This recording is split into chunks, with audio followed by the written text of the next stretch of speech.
Hi, everyone. Welcome to our weekly episode of Gamechanger Sessions. I'm delighted to be here this morning. And for those of you who are tuning in for the first time, Gamechanger Sessions is a weekly series that we've created to bring you brilliant minds and really warm hearts to help you wrestle with the mental models and mindset that we all could use right now as we enter this new level of uncertainty and change that's been thrust upon us, or at least made very explicit by COVID. And a lot of you who may not know, I am having Siri join our conversation here. That is, give me one second. Okay. Sorry about that. For those of you who, again, are here for the first time, the reason I decided to create Gamechanger Sessions was when COVID hit, I really wanted to contribute in some way. And the best way I knew was to bring different perspectives, different mental models of people who I admired to the broader community to help us really think through how we should face these new times. So thank you for all of you who are registered for the series. So far, we've had amazing guests, including Adam Grant, Albert Wanger, Julie Hanna, Margaret Atwood, and I'm delighted with our guest for today. But before I mention or introduce our guest today, I'll just mention that our next guest is a dear friend of mine and somebody who has also really impacted my life, David Hornick, who is the managing partner at August Capital and the creator of the Lobby event, which is a community of people in technology. But today I am really, really honored and most probably a little bit nervous to even be in conversation with such a brilliant mind. It is with tremendous pleasure that I am going to be in conversation with the world's #1 management thinker, named the world's #1 management thinker in 2017, Roger Martin. Roger is a trusted strategy advisor to many CEOs and companies, including Procter & Gamble, Lego, Ford. He is a professor emeritus at the Rotman School of Management. He was the dean of Rotman School. He also is the institute director of the Martin Prosperity Institute. And what's so wonderful is the strategy firm that I started my career at, which I accredit to so much of the way I think and the rest of my career, was a firm that Roger led many, many years ago, Monitor Company. Roger is a graduate from the Harvard Business School and has written many incredible articles and numerous books on strategy. Some of my favorites include The Opposable Mind and many books on design thinking, and a recent one that he shared with me, which I just loved, which is Management is Much More Than Science. The reason we're here today, though, is to talk about Roger's new book and how it relates to what we're all facing as we sort of adjust to COVID. And his new book is called When More is Not Better, Overcoming America's Obsession with Economic Efficiency. So I am delighted to have Roger here. Welcome, Roger. It's great to be here. Thank you, Candice. Yeah, it's great to have you. How are you doing today? I'm doing great. I'm sitting here in South Florida, and the weather is wonderful, and uh, I have no complaints about that. And I just I'm sad to know that so many people in this country, in my home country of Canada, have succumbed to COVID-19, and hope we're on the correct side of the curve on that one. For sure.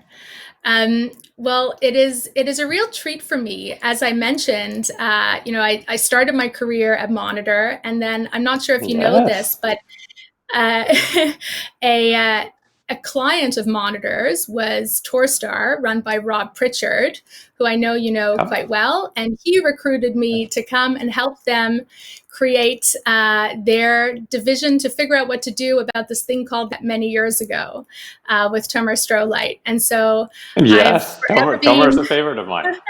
yeah, there you go. I'm sure he's listening. So I've forever Oh, been sort oh. of following uh, very closely your ideas and your thinking. And so it's truly is a delight to have you here. Well, it's great to be here, and it sounds like we have something other than just Monitor in common, Candice, because you said Rob convinced you to do something. Well, I consider Rob the most effective salesman I've ever met, because he convinced me to leave Monitor Company, my beloved Yes. firm that a group of us were running, leaving Boston to come back to Toronto to turn around the Rotman School of Management. So we both got talked into something by Rob. Mine I was happy to be talked into it. It sounds like you were Yeah. happy to be talked into working with the terrific Yeah. Tomer Strolight as well. I absolutely. He was very, very convincing, Rob Pritchard, for sure. So, I'm so fascinated by your work and by the journey you've sort of taken as your thinking has evolved over time. And this most recent book is really focused on a concept called democratic capitalism. And I just want to ask you, like, why should we actually care about that today? And especially in the light of COVID. Sure. Well, I guess I think it's something that's been very valuable for humanity. We should care about it for that reason. Um, I think that we've evolved over a long period of time to the idea that a king or feudal lord doesn't run everything. The people run it, and the people run it for the benefit of the greatest number of people. That's democracy at least at its best.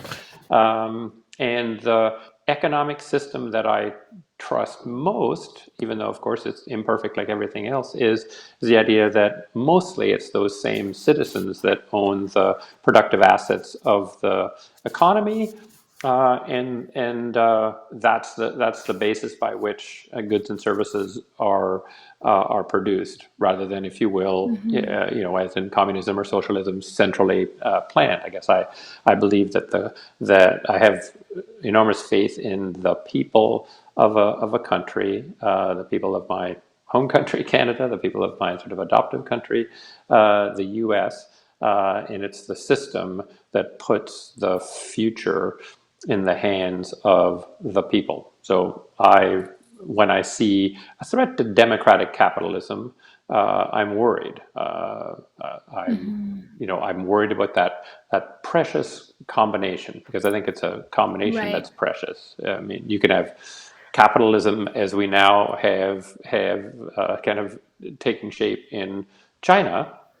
It's like a largely capitalist kind of becoming a more capitalist system, but it has no hint even of democracy. I don't like that Mm-hmm. much at all. I would hope that democratic capitalism prevails, Yeah. but it can only do that if it produces high and rising prosperity, and prosperity measured So, broadly for the populace. right. And so let's talk a little bit about that. You Mhm. talked to quite a few people in a project I think you called the Persona Project. Is that right?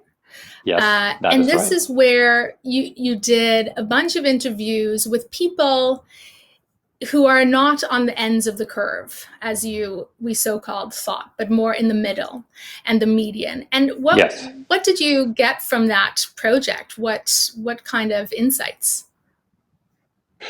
Yeah, it was a fascinating a project, because you're right.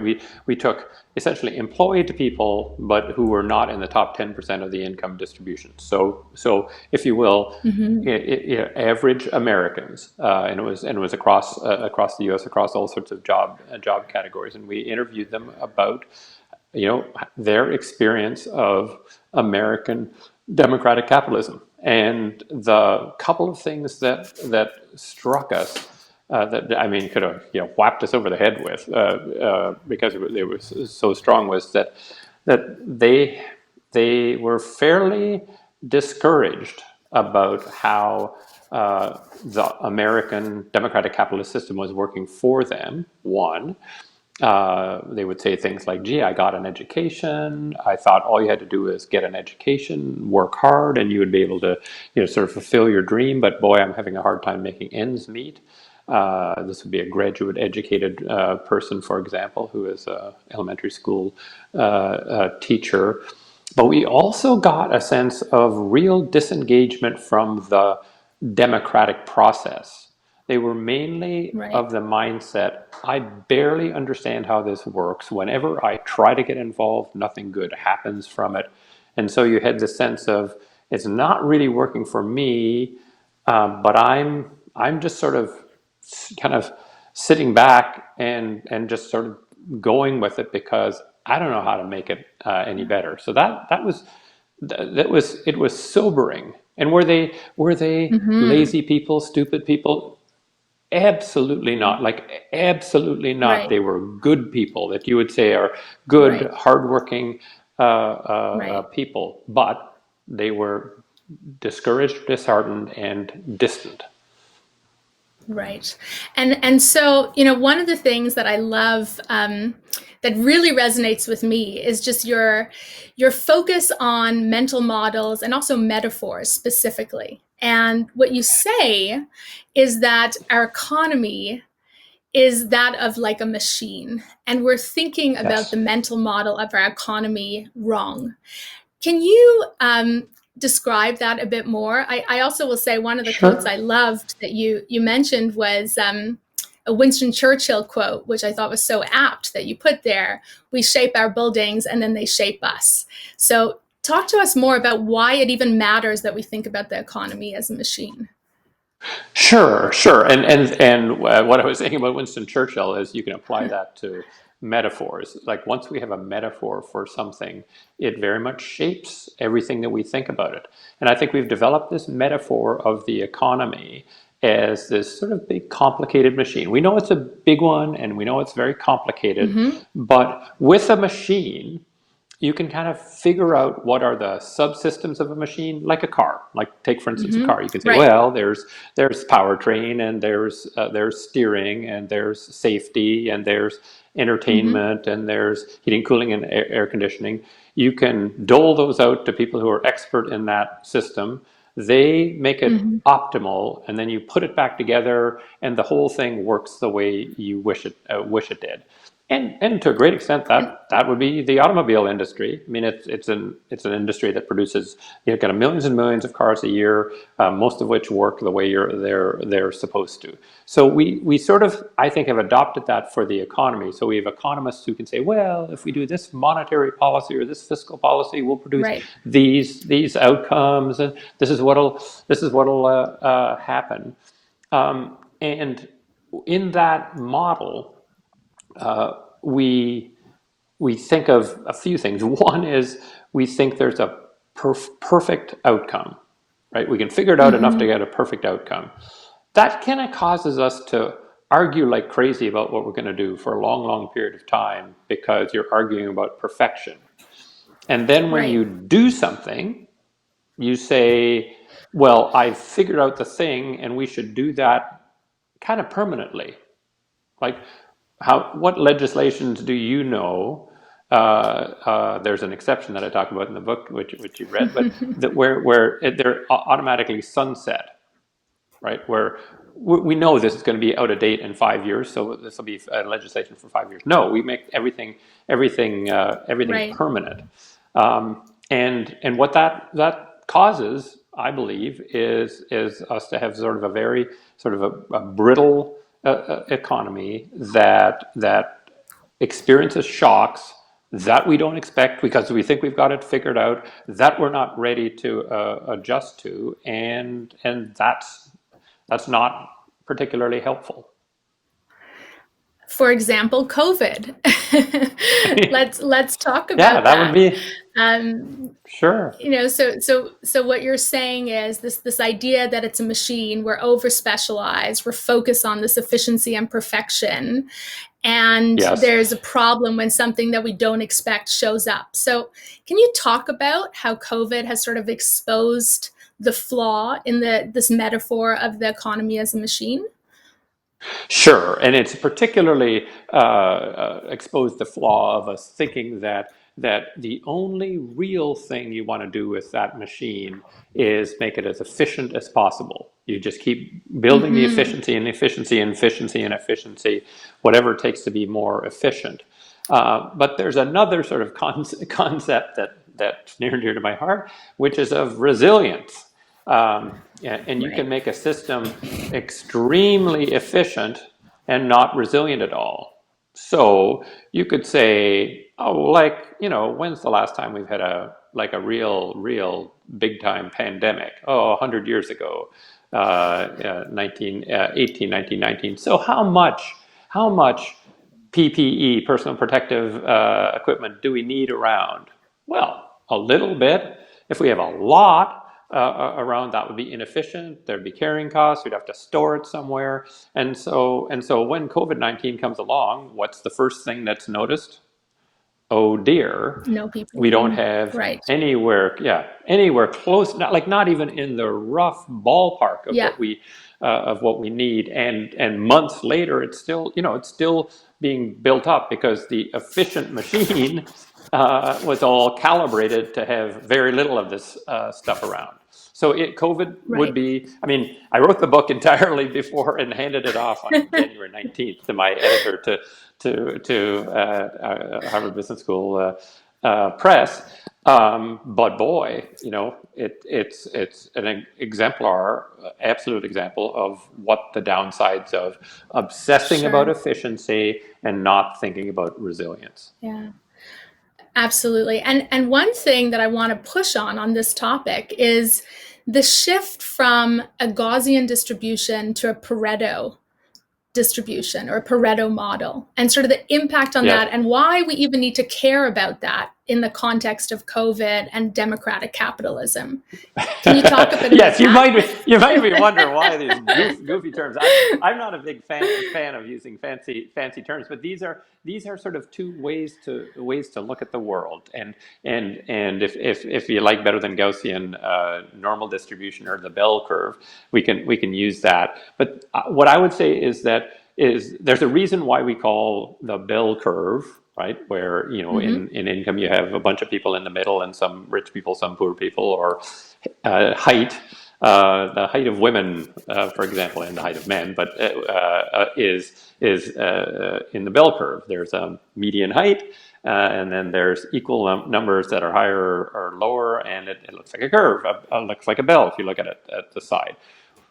It happens a lot in the world, and so we assume that most things are distributed that way. And for a long time, economic outcomes were distributed more that way than not. In fact, one of the Mm-hmm. core conceptions of democratic capitalism is that you have a really big middle class, some rich people, and we tax them more heavily to help pay for the poor people to have a better life, because there's a tail on each end of the distribution.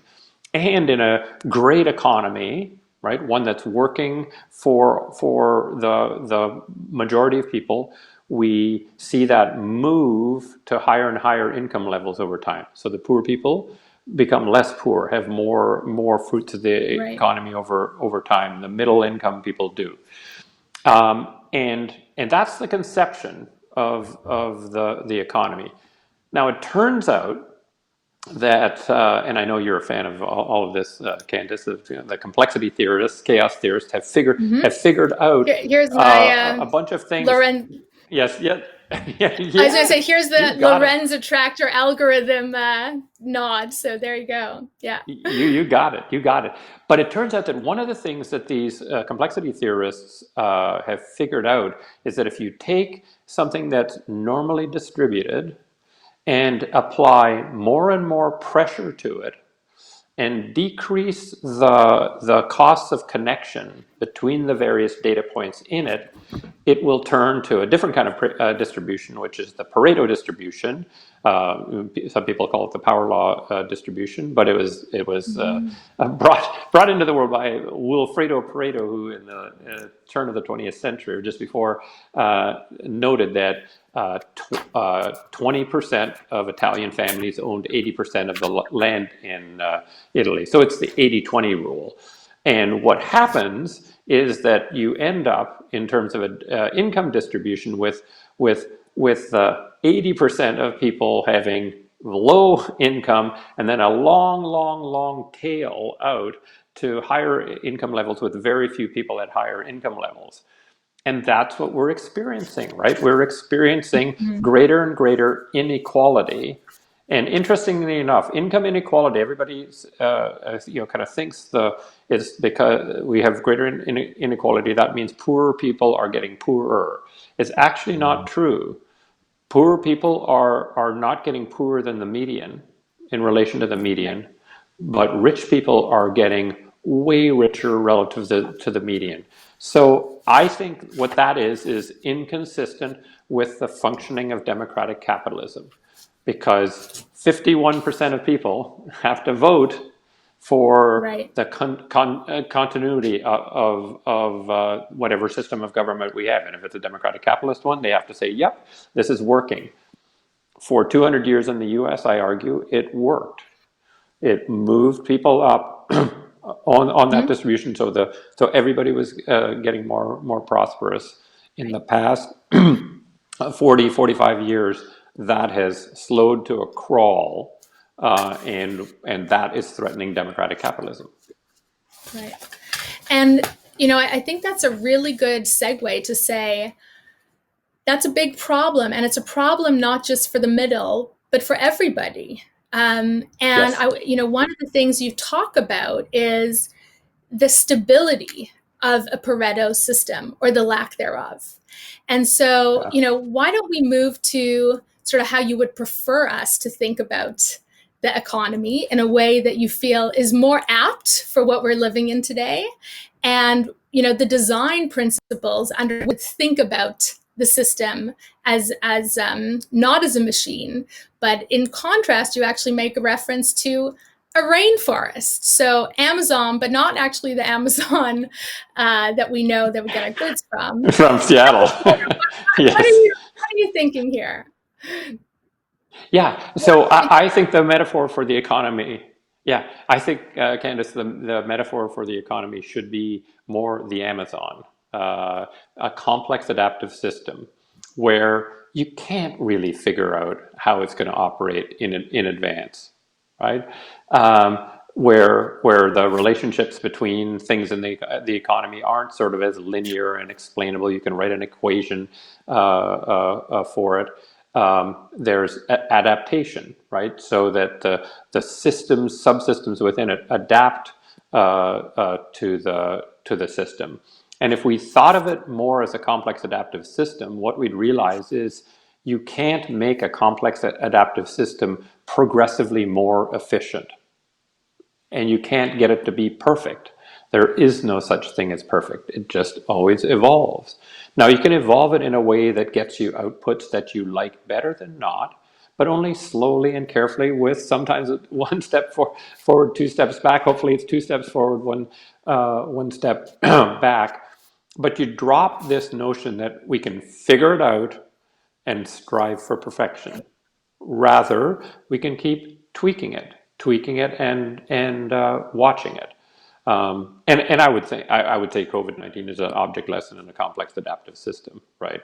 Like all sorts of things that people said, oh well, this is what's gonna happen. We're gonna need this many beds, and they're wrong. We need the hospital ship up to New York. It never gets more than a tenth full before it goes back. There are outbreaks in places we don't necessarily think is going to be the case. Now, I'm not saying sit back and say there's nothing you can do, but you'll be better off if you say we have to try things and adjust, try things and adjust, try things and adjust. try things and adjust. And there's no end to that.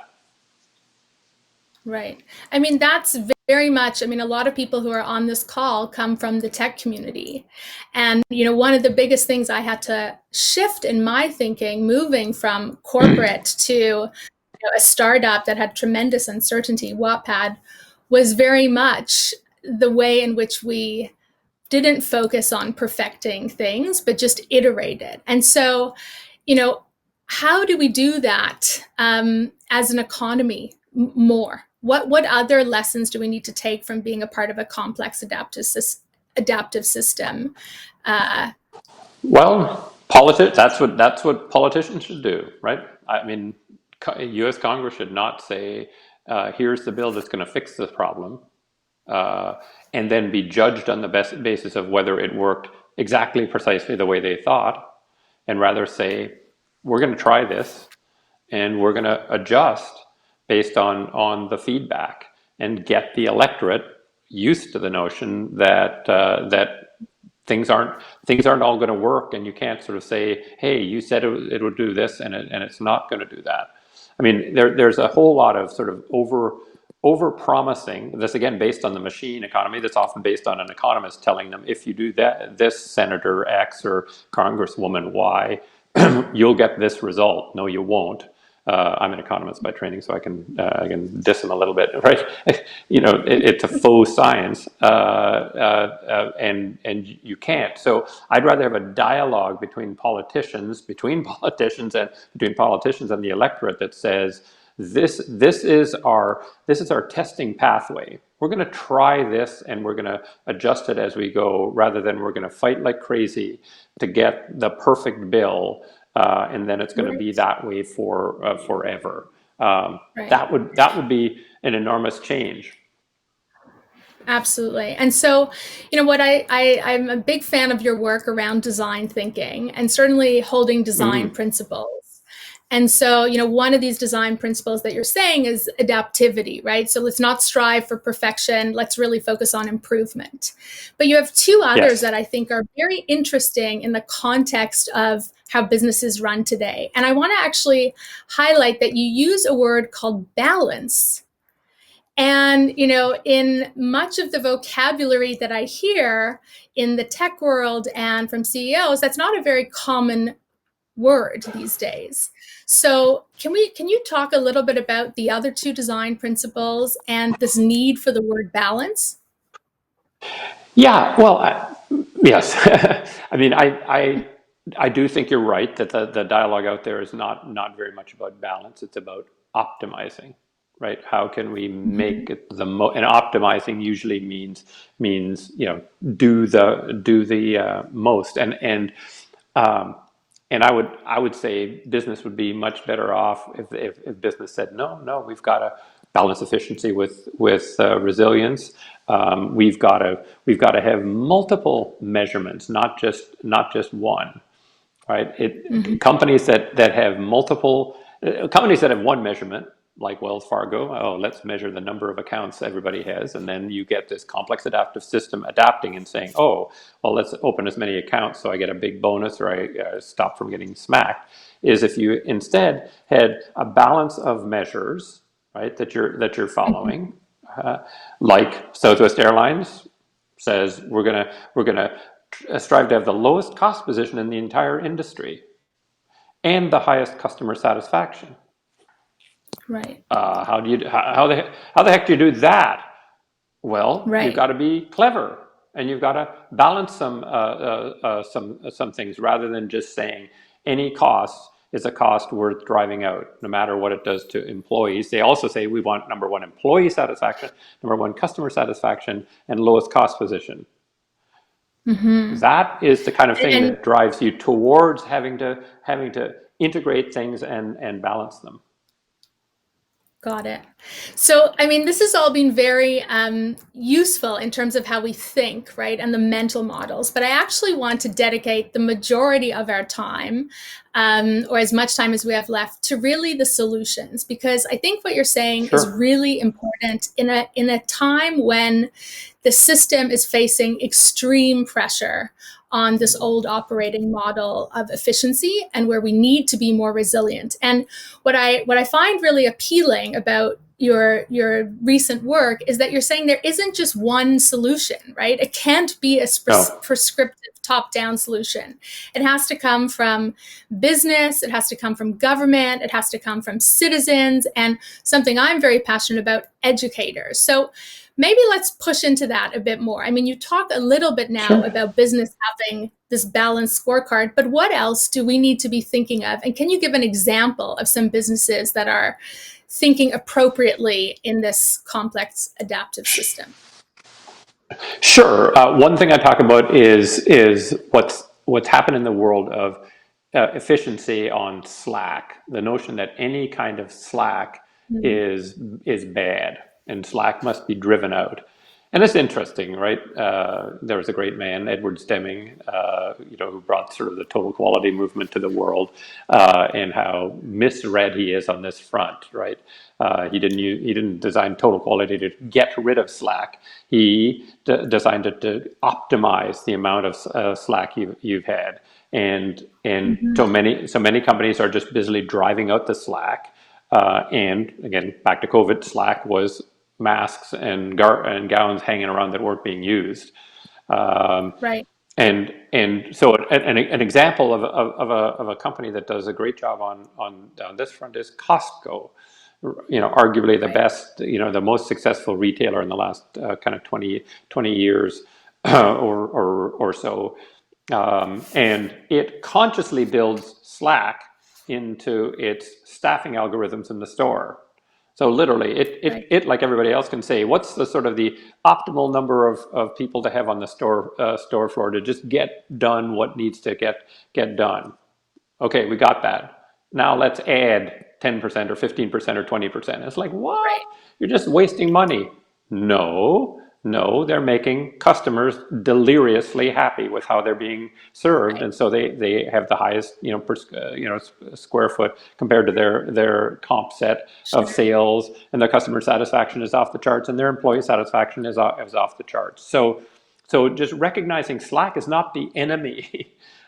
Slack Hmm. is something you need some of intelligently to have resilience along with your efficiency.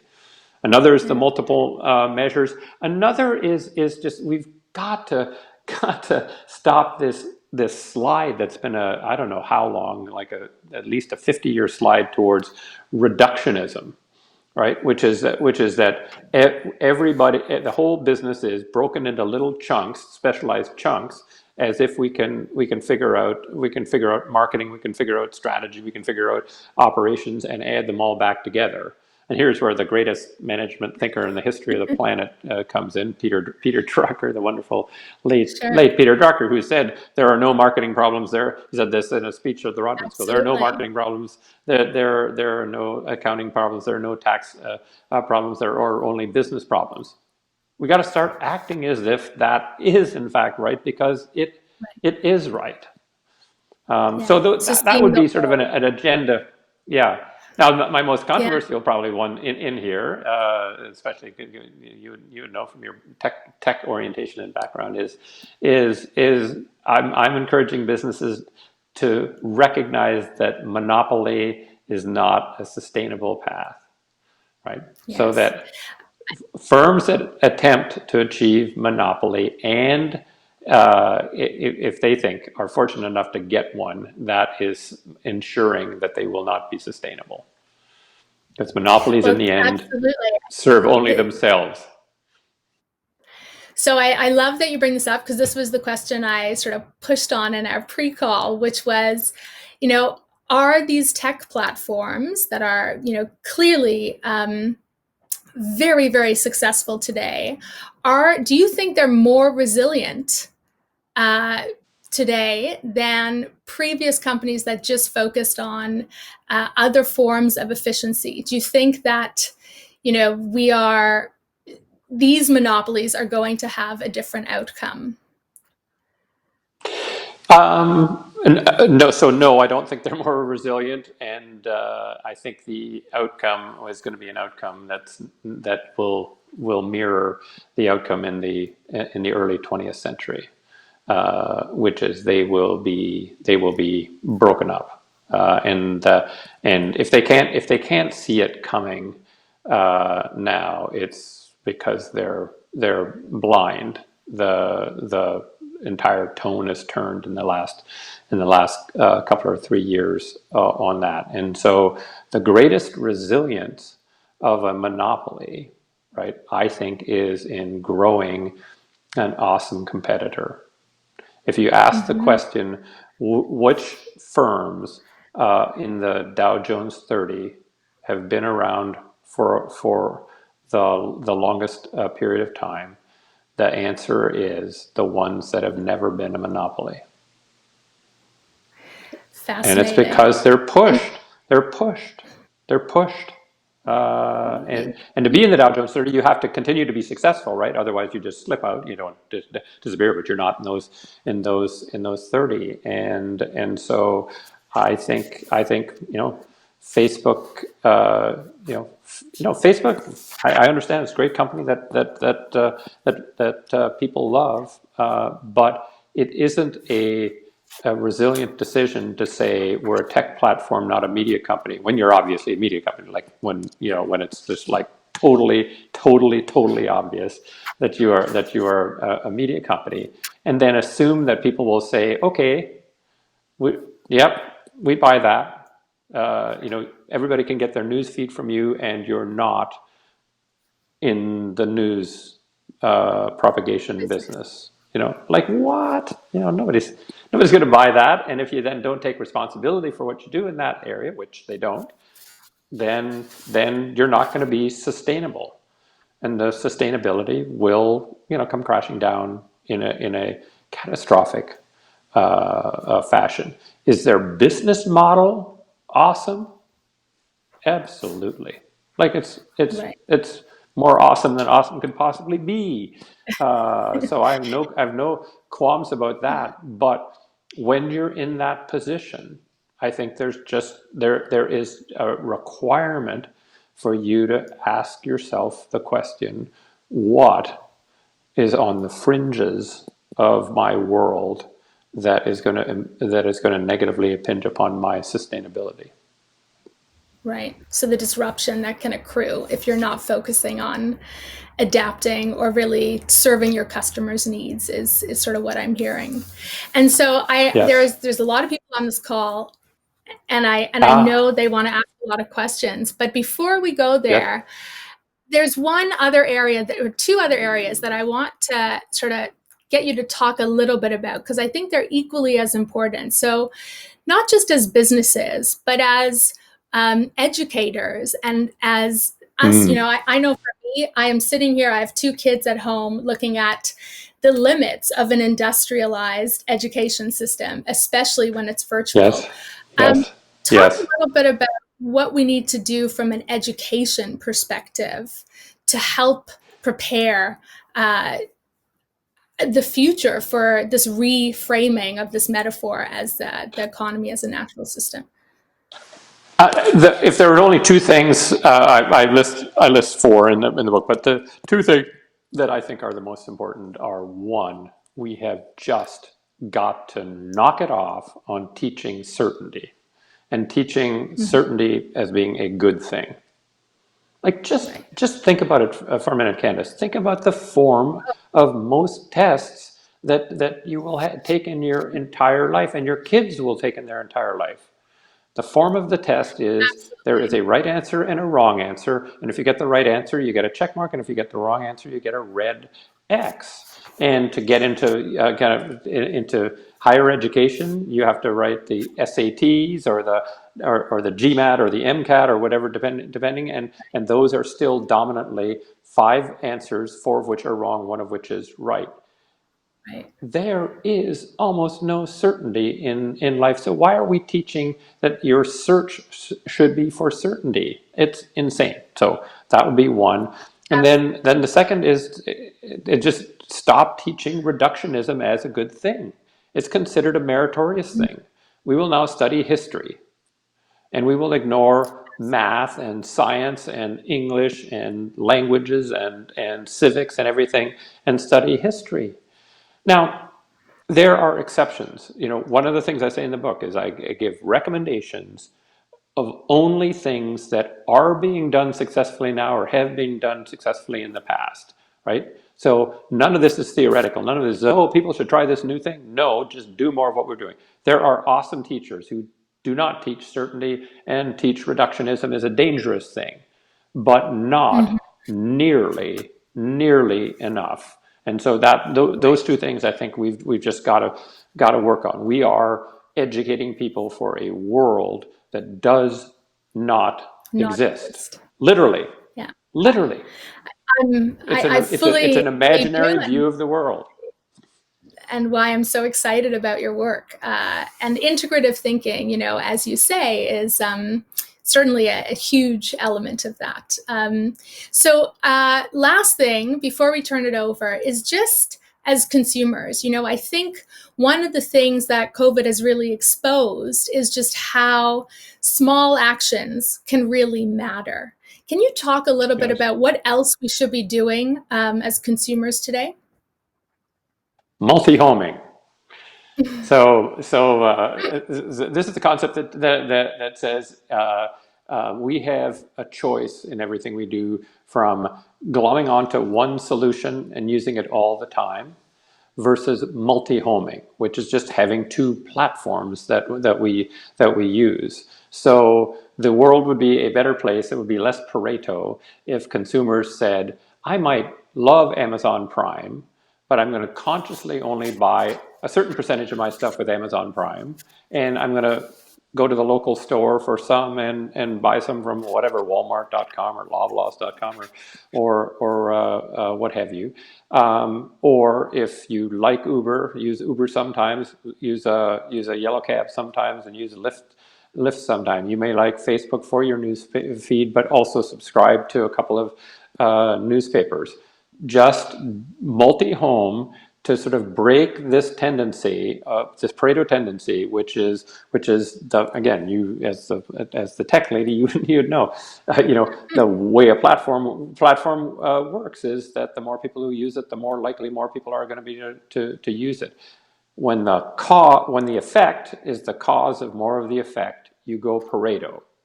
So people Right. follow people on Instagram because they have a lot of followers. So the effect, having followers, becomes the cause of more of the effect. Single homing causes more of these Pareto outcomes. Multi-homing breaks it down.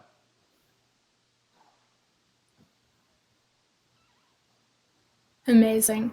I could ask you so many more questions. This has been so I'm insightful, sure but you I'm going to could. pass it over. We have tons of questions asking.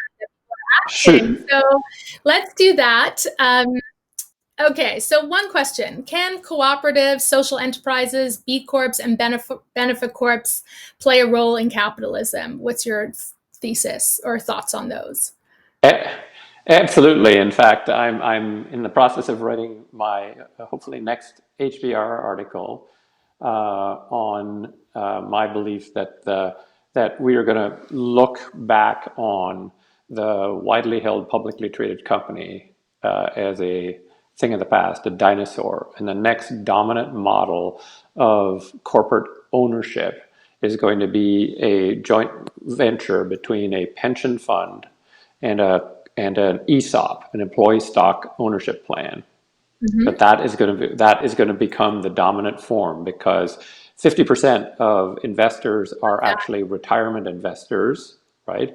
And the Right? current capital markets doesn't work at all for them. Pension funds are aligned with retirement investors, so taking companies private kind of forever, not like CPPIB does, and takes them private and dumps them back in the capital markets, public markets 5 years later. So on that side, and then employees, Peter Drucker, as usual, was right. It is the era of the knowledge worker. They need to believe in and be part of their company. So I Mm-hmm. like that better than I like it better than co-op. by the way. The Yeah. ESOP as the employee stock ownership, where you have where you for sure Hmm. have equity ownership of the individuals. So I'm predicting that that is not only going to be a thing, it is going to be the thing. And The 40 years thing. from I now, we're love going to look back on this and say, what the hell were we thinking that we thought widely held publicly traded companies actually worked? that. That's great. Excellent. And so another question here is, do you think universal basic income is a good idea? It really depends on its structuring. So and is it the solution? You see, I believe it's being presented as a machine economy solution.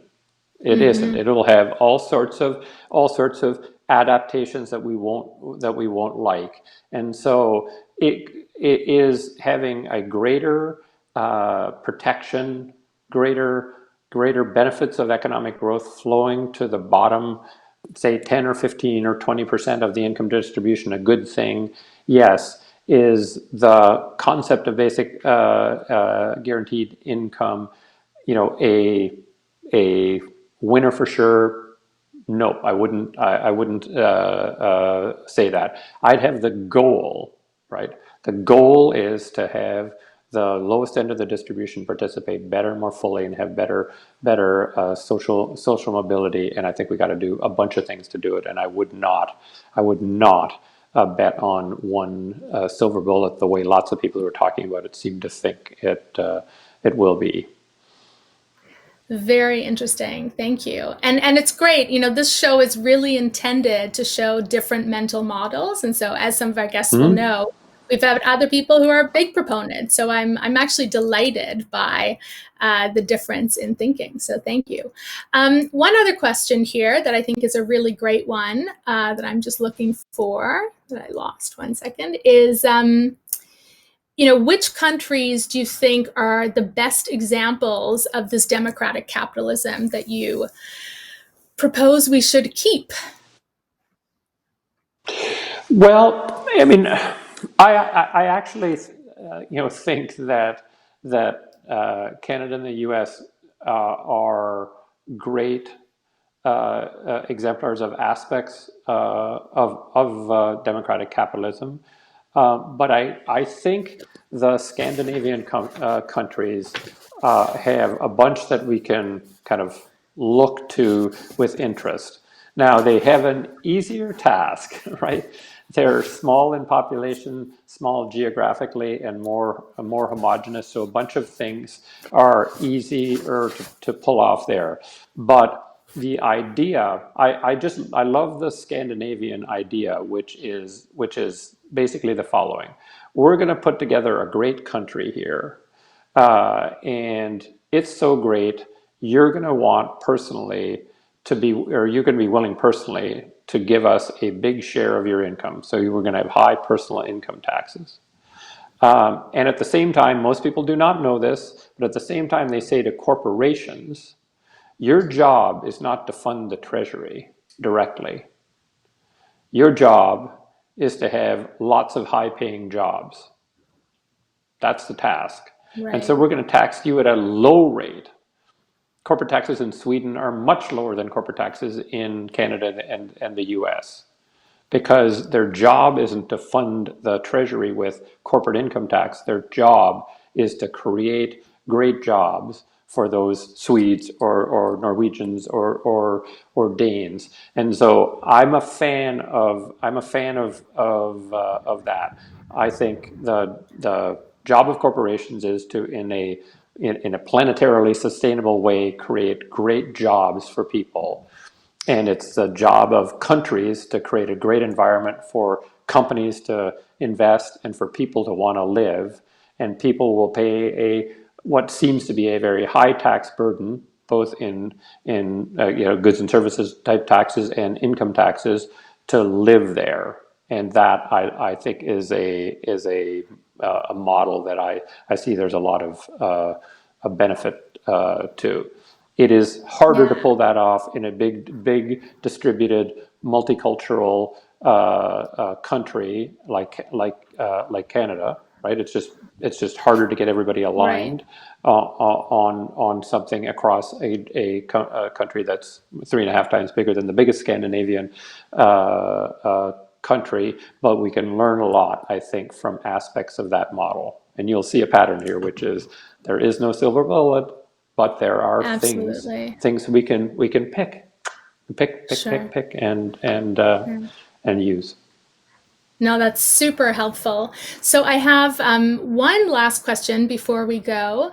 Um, you know, the question here is how, as leaders, how do we need to think about the concepts you had from playing to win in the context of COVID-19? What should we be doing as leaders?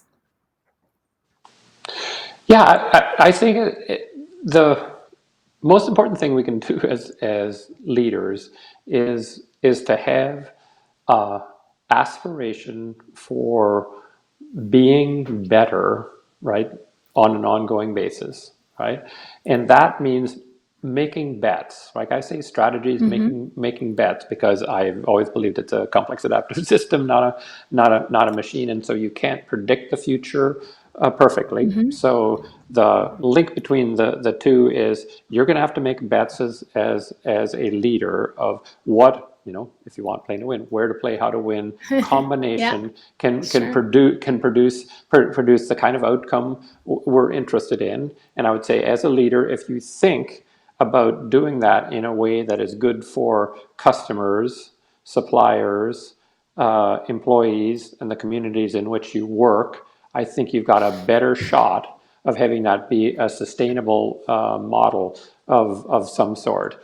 And Wonderful. if more companies did that, right, I think we would move kind of away from the Pareto world back to a little more Gaussian a world, and getting back on this track of the median income kind of Sure. rising kind of over time. And the median income is just kind of one measure. I think the broader prosperity is something Sure. we have to keep in mind as well. Amazing. Well, that was wonderful. And what a great way to end our conversation with themes of sustainability and this and concept of playing to win and being sustainable and having economic prosperity for all. And, that and concept has really changed my life. When I first learned it Okay. from you, is this and versus or. And on that note, I just want to say thank you so much, Roger. You've been an absolute inspiration to me in all the work I've done, and certainly in the work we're doing here at Gamechanger. And thank you. Please know that you have a tremendous fan base here, and we are all absolutely going to buy your book when it comes out in September. And I hope to continue the discussion again. So thank you very much.